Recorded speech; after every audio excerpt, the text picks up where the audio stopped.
And I can pick up the extra card.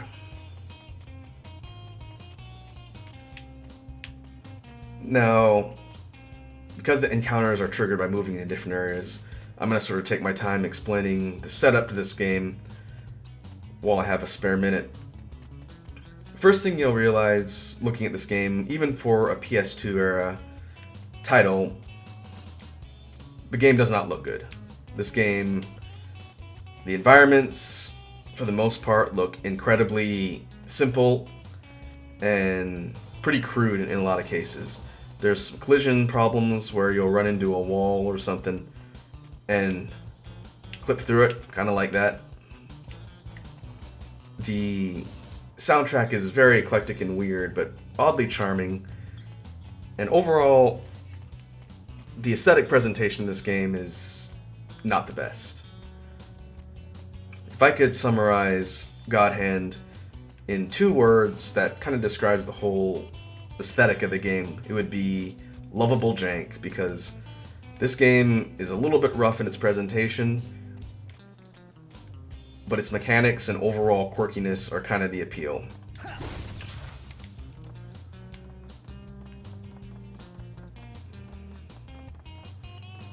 And if we go up here, using X, we can throw our picked up weapons, Nice. and then pick them up again.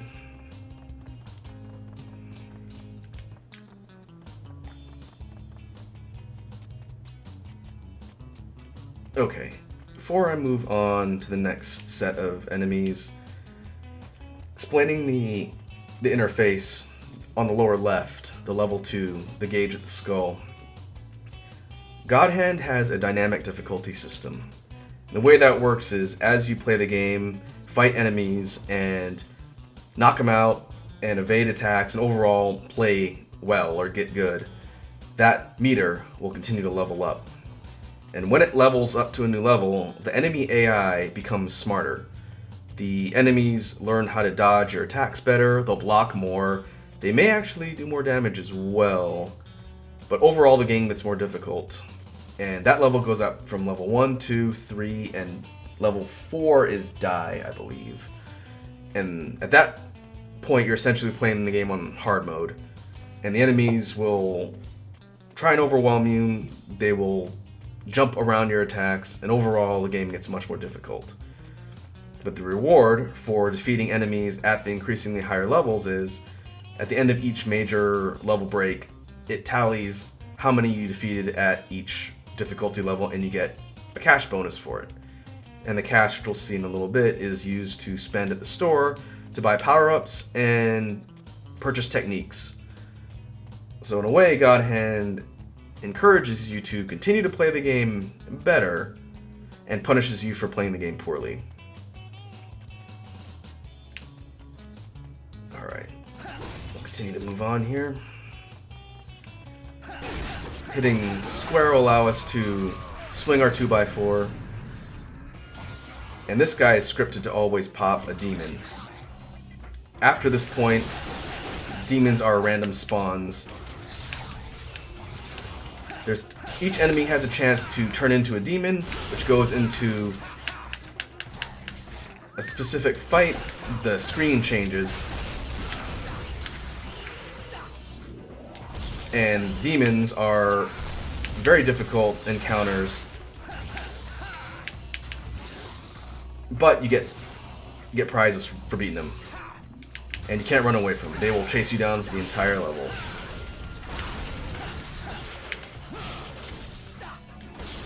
And if you're not careful, nearby enemies will also chase you. And he should be dead, but he's not. Now he's dead. Awesome. So, in addition to having to deal with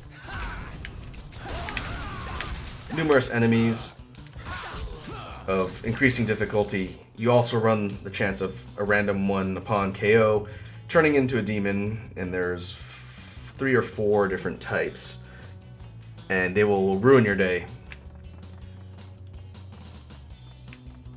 So in case you haven't noticed, by the overall opening set of rooms here, as it were, God Hand is a game about no mercy.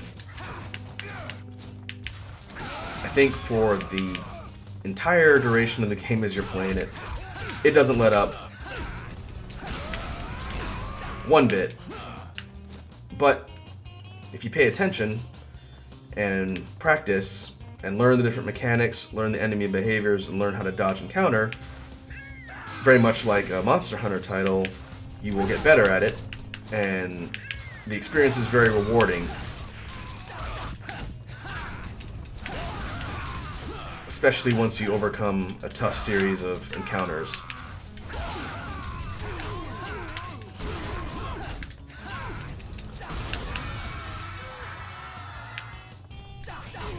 Alright, we've hit level die, so now the enemy AI is going to be even more brutal.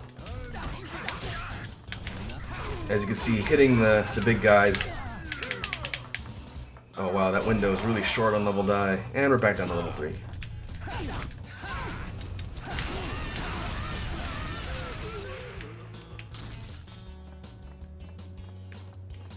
When I hit that big guy's block, he pushed me back and put me into a stagger state. It definitely pays to mind the enemy's positioning and sort of read the rhythm of their attacks so you don't open yourself up.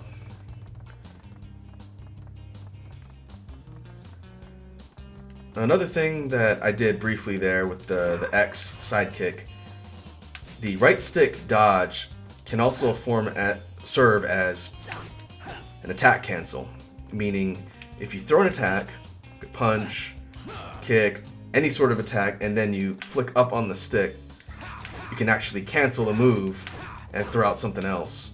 So you saw me do it to the big guy. If you put an enemy into a stun state and hit him with a sidekick, and then you dodge cancel the sidekick and throw it in rapid succession, you can chain hit them up against the wall with the kick, and it does a ton of damage. But the timing is a little bit tricky. I'll probably get better at it as we go. It looks something like that, and you can combo guys up against the wall. This power-up gives you the benefit of unbreakable attacks, and I think it ups your attack damage as well. Let's see if I can get to the next set of enemies.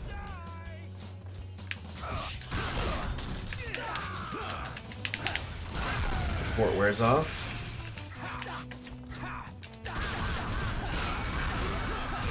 And the enemies can't block when you have that power-up active.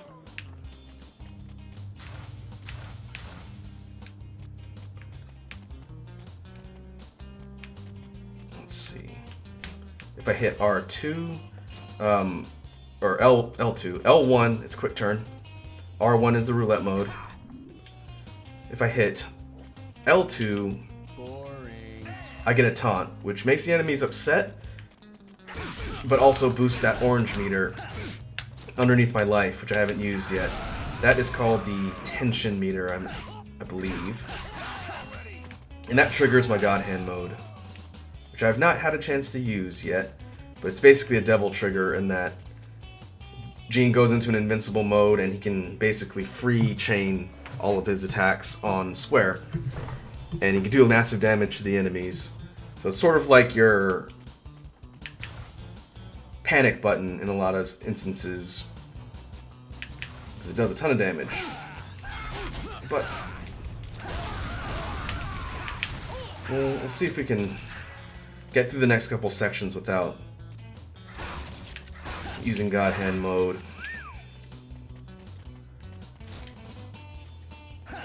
This is a pipe. And that's another big guy. Rudely sitting on one of the poor villagers. So let's get him out of there. If I move down the alley, a bunch of goons try and flank me from behind. So we'll lure him out, take him down, and then go deal with the guy on the left.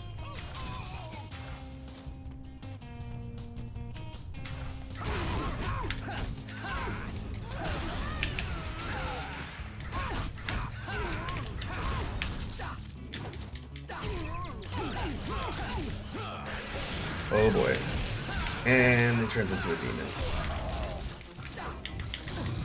Hitting R2 triggers God Hand mode. This would be a good time to demonstrate that. I don't want to do this part over again. As you can see, the enemy can't block our attacks. And when you do enough damage to an enemy to put him into a stun state, you get the prompt pummel. If you spam the face buttons as fast as you possibly can, then you get that multi-hit combo and does a ton of damage.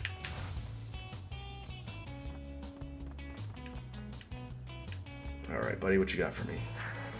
Nice. Fruit. Alright, let's take this guy out. He's got a sledgehammer.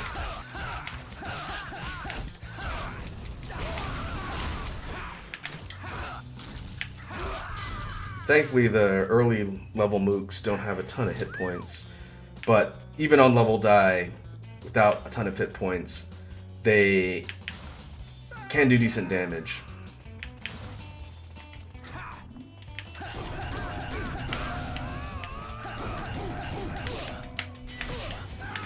And they'll kick dust in your face. And they'll pick up weapons to use against you as well. Nice. Okay. I think that's it for this area. The way the zones work in God Hand is they're sort of airlocked, so you have to move between loading doors and you can't go backwards. It's not free roaming. So we won't be able to come back to this area, and if we pick up the roulette token, we get cash since we're already full up on roulette orbs. Well, I think that is it for the first area. And it won't let us take our hammer into the next area either.